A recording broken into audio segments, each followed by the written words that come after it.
I'm joined by Michael Clark, our defence analyst, for a close look at this. So, Michael, just tell us where we are with the fight for Ukraine at the moment as the Russian forces are arrayed in a number of points around the country.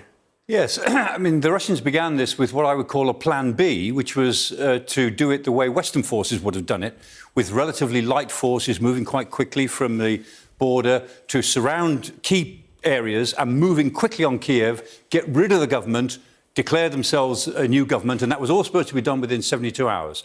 Hasn't worked. They've made a big mess of it, and the Ukrainians have fought back ferociously. So now they've gone to plan A, which is what they know how to do, which is to move in more slowly with heavier armour, siege trains, as they say, down the Dnieper Valley, as you've pointed out there, in order to surround the big cities. And this has become a war of the cities. It's a north-south war at the moment, but it will revolve around the cities. The Ukrainians can't defend the whole country, so they defended the cities, and the Russians are now moving in on all of those cities. And we'll focus in on some of the cities in more detail, Kherson, Kharkiv, and the latest news we've got of Mariupol in a moment. But Dnipro is interesting at the moment, isn't it, as well? Because the defender there, the Ukrainian armed forces commander, said something. Dnipro is an area of about 3 million people. It's a big industrial area. There's about 1 million people in the city. And the leader of Dnipro, Mykola Lukashenko, has said that I've got 1 million people under arms, the Russians are 90 miles away, I will turn this into a new Stalingrad, and I believe him. Well, that may well happen in the coming days. Let's take a close look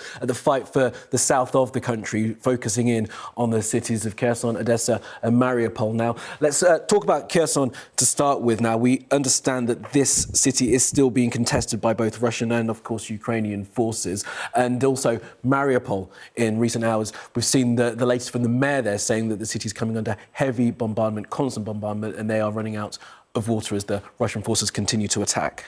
Yes. I mean, two key places here. Kherson, where they're still fighting, a major city, and that, again, should have fallen quite quickly, but it didn't.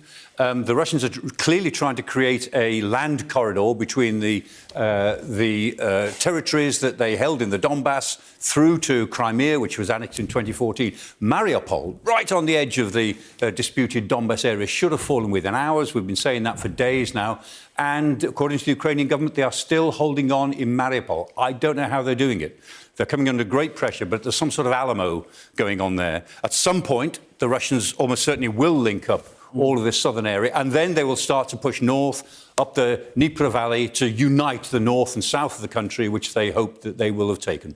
OK. Well, Michael, let's just take a quick look now, if we can, at Kharkiv, where we have seen some more heavy fighting. There has been Russian elements that we understand have lifted into the city, of course, still being defended by the Ukrainians. There was that attack on Freedom Square yesterday as well. So we are seeing that this is under heavy contestation by both sides. Yeah. Kharkiv, the second city, very important city too.